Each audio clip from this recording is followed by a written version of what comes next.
At Arizona State University, we're bringing world-class education from our globally acclaimed faculty to you. Ranked #1 in innovation for 10 consecutive years and #2 among public universities for employability, ASU isn't just ahead of the curve, it's creating new paths to success. Earn your degree from the nation's most innovative university. Online, that's a degree better. Explore more than 300 undergraduate, graduate, and certificate programs at asuonline.asu.edu. When your daughter's learning how to drive and says, But can I drive? you say, Híjole. Here we go. but what you should say is something that helps protect your ride. Like a good neighbor, State Farm is there. And that's where State Farm comes in, to help you choose the coverage you need, so you can relax until you hear, Can we pick up my boyfriend? Wait, what? like a good neighbor, State Farm is there. State Farm, Bloomington, Illinois. Ever get the feeling you're being watched online? It's data brokers. They collect your personal info, your browsing habits, where you live, and who you're related to, and then sell it to the highest bidder. Aura helps stop that. Aura automatically removes your personal info from data broker sites and keeps it off. It also monitors the dark web, protects your devices, alerts you to real-time threats, and more. Start your free trial at aura.com/listen. That's AURA.com/listen for your free trial. Stop right there. Yeah, you. If you like all things entertainment, current events, or Hollywood, then look no further. Creator to Creators, hosted by director Meosha of Horror Noir, interviews filmmakers and creatives from around the world. Join in on the fun, guest celebrities, and informative information to have as a creator.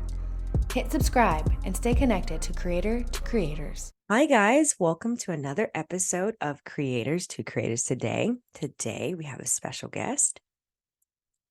Shanti Chapman. Welcome. Thank you. So I always love to start with, the beginning with every guest that I talk to, because I just find it fascinating, the things that we do when we're like children and kids, like the habits that we pick up that kind of sticks with us, and or also is like shows our trajectory of where we're kind of going in life when we get older. So tell me a bit about your childhood, and like what was that growing up like, and then like how did you find your way into music?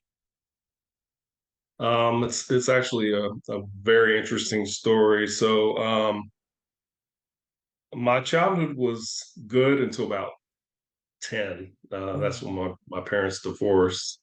But my when I was a young child, my dad, he loved to play guitar and sing, and that would be like our family time. And so music was instilled into me early from that. But as far as really discovering my passion for music, it was actually when I was at my lowest point, around the age of 15, where I was I pretty much I spun out of control, from like 11 to 15, just doing all the wrong things, getting into trouble, just you know, uh, typical troubled teenager.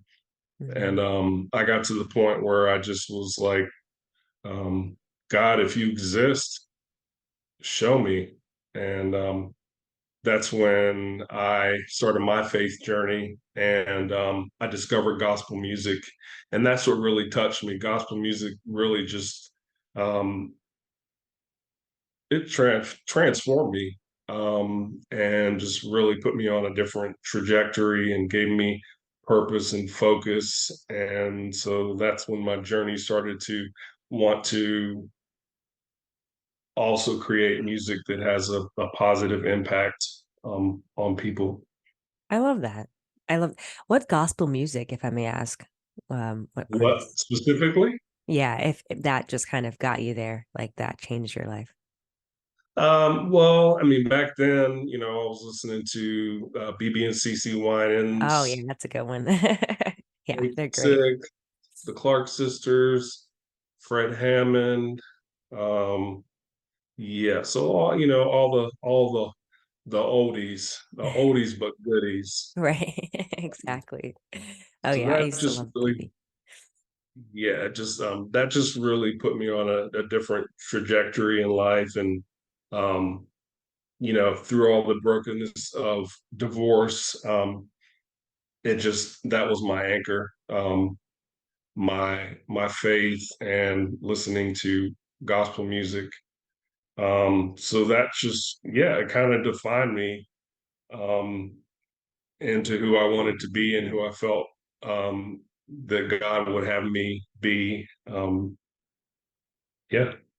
So I'm that's awesome, and I love that. I'm a PK kid. A lot of people probably don't. I say it here and there on the podcast sometimes, but growing up a PK kid was different because I didn't go down that path of church. But I am my foundation is Christianity and my faith is in God. My belief system is, but it was very different when I was like, when I told them, I was like, I want to be a filmmaker. They're like, okay.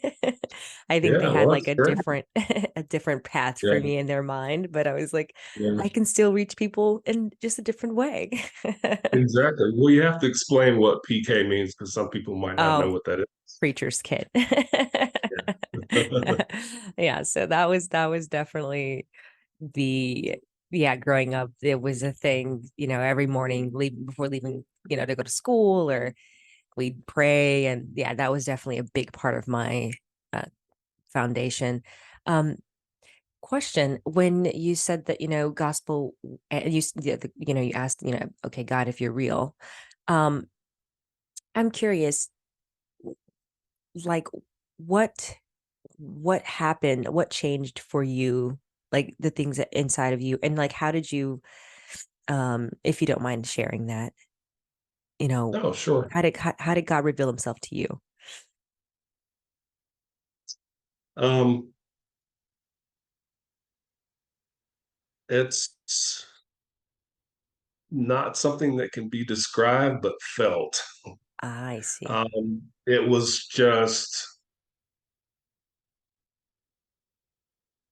not to sound too spiritual, but it was just, yeah, just the presence of God, was just so real, through the music. So God met me, there. He spoke to me through the music, and it was almost like God was in the room with me. It was just so, amazing, and I was to the point where I was really seeking and looking for answers and trying to find stability. And yeah, I mean, if you pray to God, and like, if you could be an atheist, or not know if God exists, but if you pray, God, show me, he'll do just that. And that's what he did. That's what he did with me. I didn't go to church, younger, so I wasn't a PK. But yeah, just, so for me, it was a real transformation. Um, yeah, I'm just I love that. I think that's great, and I think everyone has their, I always find it fascinating because I think everyone has their, you know God reveals himself differently to everyone, and right. um yeah, I just find that very fascinating. So let's talk about your music. Let's talk about Joy Comes. Now I always like to ask, before I get into the process of making that song, um where like what prompt you to say, okay, this is going to be the title, this is what I want to talk about, or this is what I want the song to be about. So actually, I was just sitting at the piano and just playing some progressions, and I really was just inspired. I try to everything I do, I try to feel it, and get inspiration, and I just had the inspiration, so I must have played the right chords, and then it just came to me, and then I started to get pieces of the chorus, Um, and then, over time, it developed into what it is. Nice. Piano. Ah, nice. Yeah, Was yeah. this self-taught lessons, or did you A like little go bit to? of both. I actually I had like somebody teach me gospel piano um when I was younger, and also like played in like choirs and stuff, local choirs. Neat. But I also studied jazz. Nice. Um so I did that early on. I don't know how old I was, maybe 17 or so, studied jazz, and then I went on to actually study jazz piano. Prescription products require completion of an online medication consultation with an independent healthcare provider through the LifeMD platform and are only available if prescribed. Subscription required. Individual results may vary. Additional restrictions apply at lifemd.com. Read all warnings before using GLP-1s. Side effects may include a risk of thyroid C-cell tumors. Do not use GLP-1s if you or your family have a history of thyroid cancer. Confused on where to start with weight loss medication? See the lowest prices available with or without insurance for Wegovy, Zepbound, and more at trylifemd.com. 95% of LifeMD patients said starting their weight loss journey was simple. Listen to Tara's story after losing 42 pounds. You just take your shot. It doesn't feel like you're on a diet. What I wasn't expecting it to do was to shut off the food noise. I'd gone from 237 to 195. This was life altering. And if I can do it, I feel like anybody can do it. Get your free insurance benefits check in minutes right now at trylifemd.com. Nearly 96% of patients said they would recommend the LifeMD program to anyone who wants to lose weight. Get started right now at trylifemd.com. That's TRYLIFEMD.com. In college, Nice. and I spent a lot of time in college. I went and studied piano and voice at Berklee College of Music. Wow. And Amazing. then got my master's degree in jazz piano from Marshall University, which is Huntington, West Virginia. So, Nice. and also played piano in the Army for, well, 3 years in the National Guard as an Army musician piano player, and then 7 years in the Army as a musician, as a piano player. So it was great That's so experience. cool. That is so Yeah. cool. I love that. That is so neat. And I have a brother who's also in the Army, and thank you so much for your service and everything that you've done. I find it like I'm just really curious of like what was the biggest takeaway from being in the Army that or like something, I guess, lesson or like what was your biggest takeaway of like in being in Um, it? Yeah. For me, because we were soldiers like everybody else. We had to go to basic training. Yeah. We had to shoot every year, qualify is what they called it. Um, we had to stay physically fit. So what I learned from the military was discipline, resilience,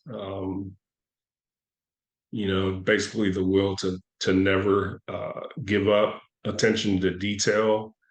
Um, it was probably one of the best decisions that I made, and it was great for my family.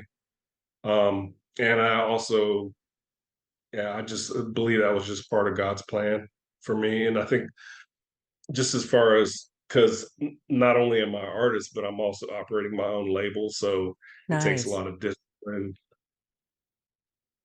Yeah, a lot of discipline, hard work, and problem solving. Yeah, there's a lot just to try to make stuff happen. The military experience definitely has kept me sharp. Oh yeah, I can. I bet. I mean, I bet like that skill set that you know, take, like you said, discipline and take away from actually also, and you said attention to detail, and I can see that and hear that in your music. Like it's very professional. It sounds great. And I can tell that it's a great production. So, and the fact that you just said having your own label is that is tough, and I totally understand the feeling of doing it yourself kind of thing. um What made you want to go down that path of like, yeah, I want to create my own label? Um, actually, just a series of events. Back in 90 99, I was a intern at EMI Gospel, Mhm. a gospel label. They were actually a pretty new label at the time. They were under EMI Christian Music Group in Nashville. Um, so yeah, I was able to see the inner workings of a, a startup label, although they did have money Mm. that I don't necessarily have, but God is still providing. But I was able to see all the inner workings of uh, radio tracking and putting together press releases and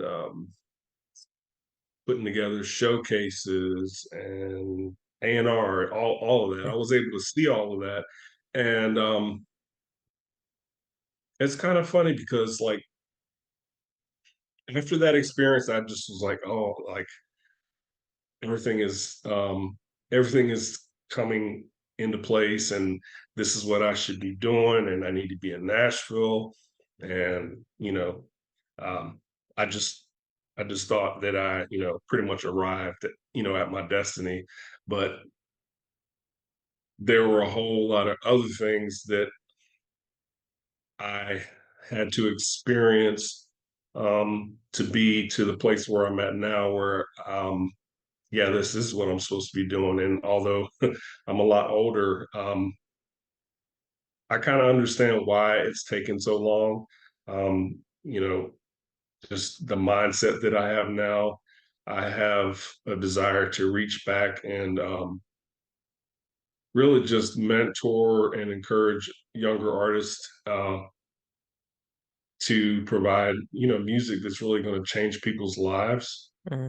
Um, and yeah, it's a good time for me. Plus, my day job, I'm a social worker, Nice. so I work with the homeless population during the day. So 11 months ago, basically, I found my second passion, which is working in my community and trying to fix complex problems in the community. Um, so I'm kind of tying those two things together. So I like to talk about, the problem whenever I'm doing an interview or press release or anything like that, because there's a lot of things that are broken.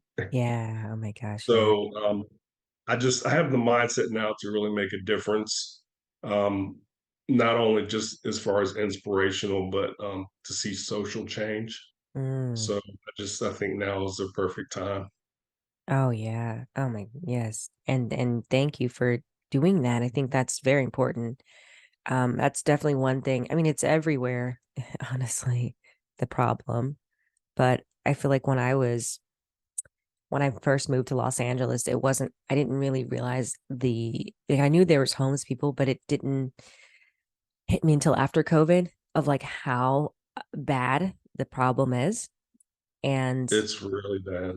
yeah, And it's, I was like everybody else, like before I worked with the homeless, like as my job, yeah. like you don't like, yeah, you see somebody panhandling Mhm. and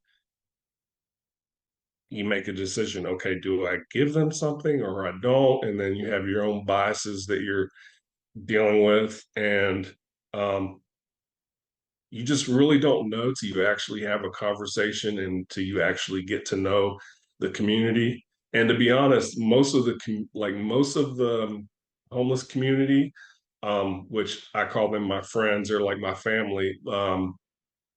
Most of them aren't the ones that are actually panhandling. Mm. So like that, but that's the perception that we have. Um, I have one person.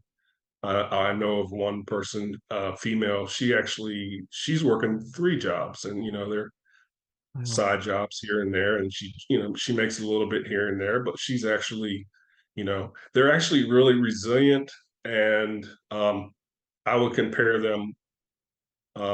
They also have the mindset of a soldier because they're under the absolute worst conditions, they're still surviving.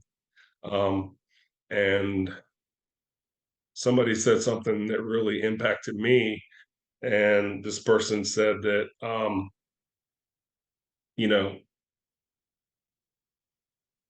somebody that we consider to be, you know, an outcast to society, let's just say a drug dealer.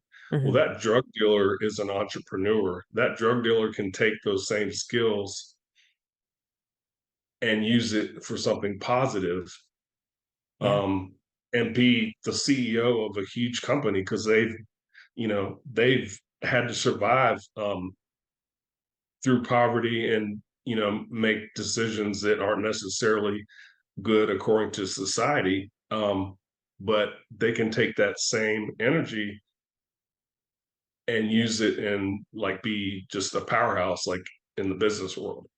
Yeah. I mean, yeah, I absolutely agree with that. And I don't know how we're gonna fix it because I also think it's definitely the government. Not to go down that path of Oh, that's a whole we it's could a have whole an hour nother long. I know. But there's I don't know if it's a journal or a book, but I found it online and it's called The Poverty Industry. Hmm. But you should see if you can find it and read it. And if you want me to send, I have a PDF, I can send it to you so you don't have Oh, to pay for it. thank you. But Yeah, it's I'd totally read it. Yeah, thank you. and there's a video too, and it's yeah, I mean, is it broken or is it deliberate? Exactly my point. Yes. Yeah. I mean that the things that I guess the thing and that's the thing with we're in an industry that we get to create and express ourselves through like myself is through film, music, and it's still in the entertainment world. And we have going into it, I was like, oh, I love then you find out there's other problems on top of problems and things that we're fighting for, and you're thinking, how are we gonna, wow, what is this? Is this an agenda? So yeah, Yeah. it's just trying to use our voices, like you said, use our voice and to talk about these things, because I mean, we have to definitely talk about it. Like a lot of people, that's one thing I think right now. I mean, that we have that the SAG thing that's happening in entertainment, other things like that people are politics that we're standing with, but we're not talking about, like you said, homeless. That's a really huge issue that It's a huge it's never issue. been And addressed. actually, yeah, I mean, 2 days ago, a client, which I wasn't able to have my first conversation with him yet, but he was going to be my client, passed away of an overdose. And there are, Sorry. I could probably count at least maybe 7 or 8 or maybe even 10, within the past 6 months. Wow. Wow. And when they pass away, a lot of times they don't have family that will do an obituary and it's like they never existed because, Wow. the city government doesn't do obituaries. And then a lot of times it doesn't show up on the news when they pass away. Exactly. Like they don't, like you said, they don't exist. They don't exist. It's a really interesting time that we're in. And it's either, so I appreciate that you're doing that work, with the platform that you have. I mean, that's all we can do, right? Yeah. So yeah, I appreciate that. And I Yeah. think like with your music, we need music now that is uplifting and positive, because I think globally a lot of people are hurting, you know. Oh, absolutely.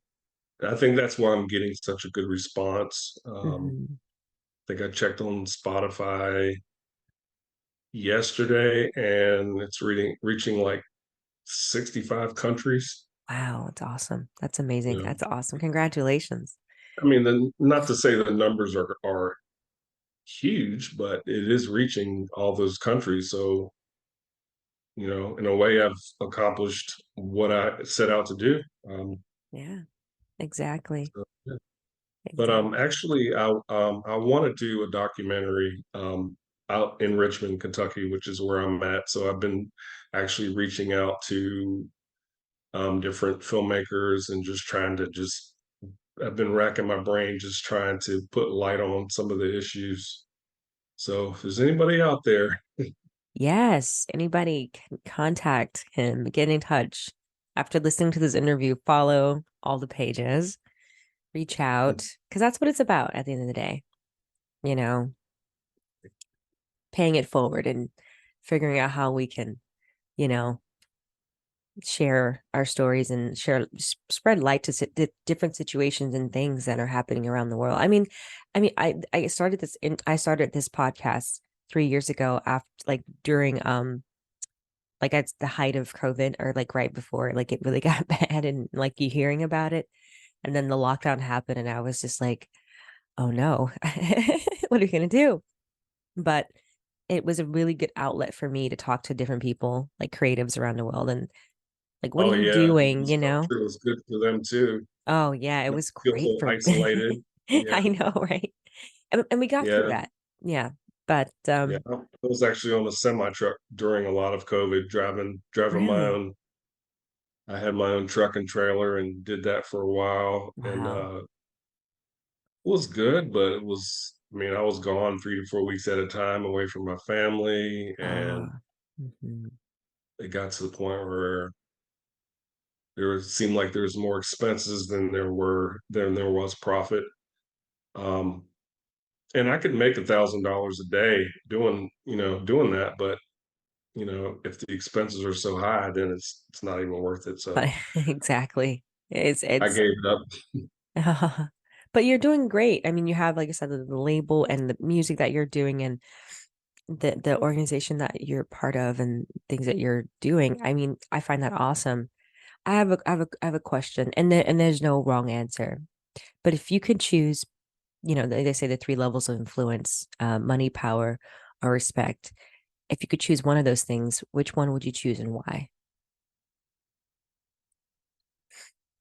I would choose respect, um, because I'm learning. I'm pretty good as far as talking to people, and even with the homeless population, like I have their respect, and that's the most important thing because they know that I'm going to try to fix some of these complicated issues.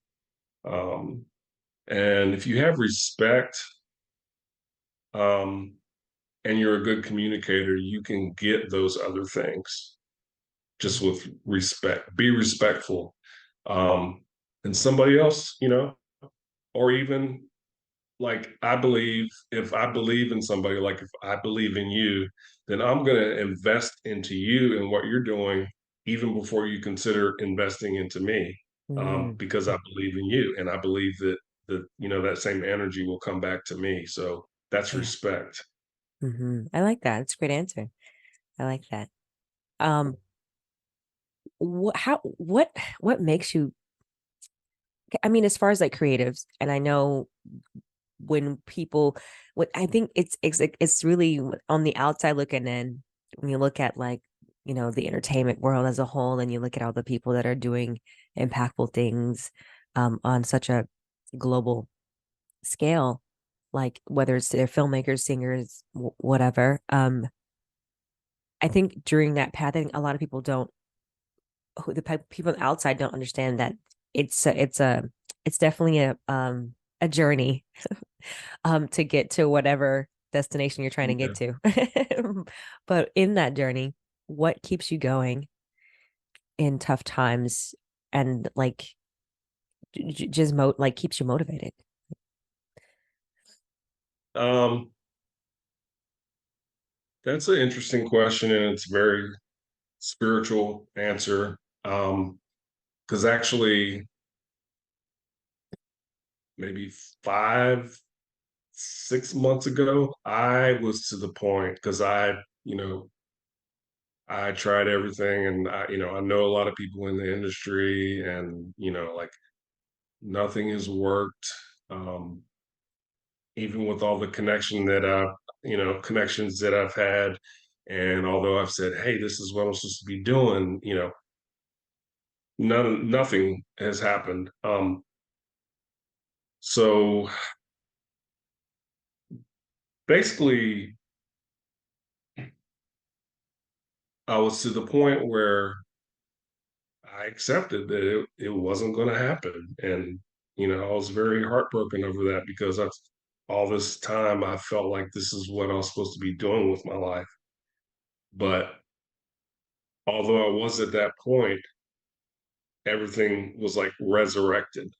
Mm, Um, so the strength that I have isn't coming from me; it comes from a place of purpose.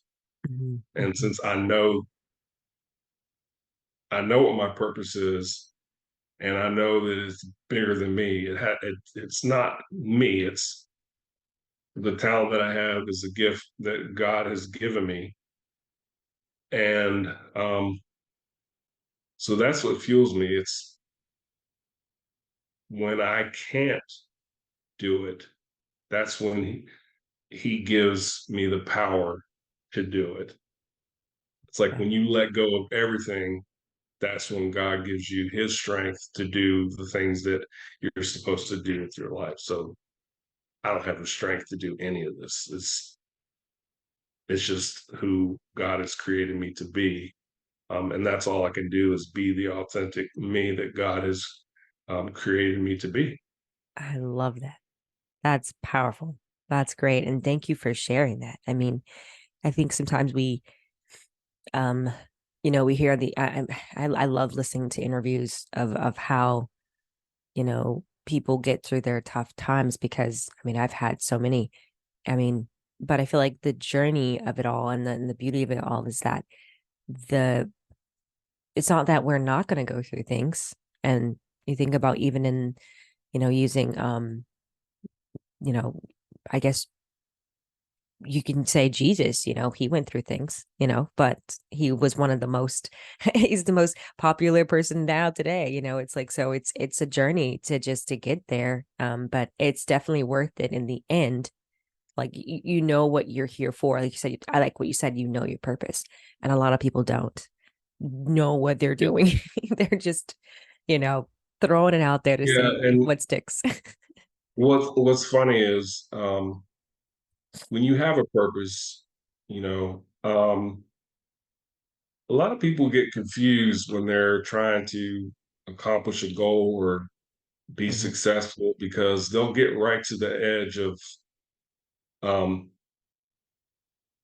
trying to accomplish that goal, and then all of this stuff starts to happen around you, like all these obstacles, all this resistance. Um, like just me personally, I've had people, you know, um, not really believe like the things that I've been saying, like this is how we're supposed to do it, or this is the vision. And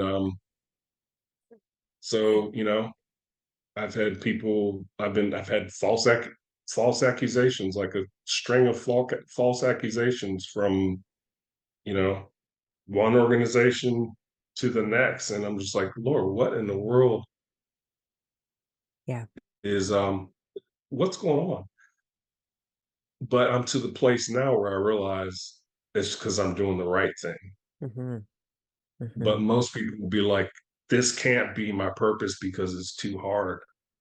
Wow. I, So what do? They back up and they try to go a different direction because there's absolutely no way this could be my purpose. Everybody's turning against me. Nobody believes in me. hmm. Hmm. Like I believe in myself, but I don't have a label backing me. I don't, it's me and the vision that I believe God has given me, and that's enough. And somebody said recently, I think it was on TikTok, that it's not the industry's job to believe in you, you have to make them believe in you. It's not their job to believe in you. It's just that you have to get to the point where you have to get to them to the point where they're believers. So you have to be confident and you have to know the end before the beginning. So you have to know, okay, what is my purpose in life? And then you have to be confident in that and just walk through the journey. Absolutely. Like Absolutely. David was a king longer before he was actually, you know, before he was actually crowned to be king, and he had all these obstacles. But in due time, it happened. Yeah, you reap your harvest. And I feel like that's the thing, a lot of people don't want to work for it. And it's because if it was easy, everyone would do it. I always tell people like, being a woman in the business that I'm in, it's very difficult. And a woman of color, it's even worse.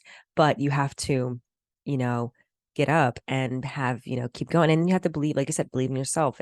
That's the most important thing is that, and it's not something for me. I think that as I get older, my perception of like what I wanted at the beginning was that I wanted to be accepted, but I don't. I want to create my own foundation. And then like that sustains me. And I'm at that point in my life now Yeah. that I can work and, do Hollywood movies, but I can also create my own stuff. And that's the way to go. I got the Tyler Perry studios, and this man believed in himself, and he has one of the biggest studios in the world. Like I've been to Warner Brothers, Fox Studios. I got to do a lot of that, but Tyler Perry Studios is just on another level. And I know that Yeah. you can do it. It's possible. But again, it's Mhm. that work, you have to really push. And I don't think it's about age or anything. I think it's, like it's never too late. You just have to start it right at the end of the day. And yeah, Yeah. see where Well, it goes. I'm sure I'm definitely a lot older than you. So, but yeah, it can still happen. Absolutely. Absolutely. Before we go, where can people find you on social media and to just follow everything you have coming and going on? Um, Best thing to do is Google me. That's the best way to find me on social media. But yeah, I'm on Twitter, TikTok, LinkedIn, Facebook. Um, yeah, so most of the platforms, threads. But I'm actually I've started on a second song in the studio, so I'm working on that, just working on cranking out some songs that I've had for a while, and giving them a relevant sound, and obviously, they have a positive, encouraging message. So I'm excited about that, and I'm just taking it day by day, and walking in faith, and yeah, I know Like my that. purpose, and I'm just gonna keep walking. That's it. Walking in faith. I like that. I like that a lot.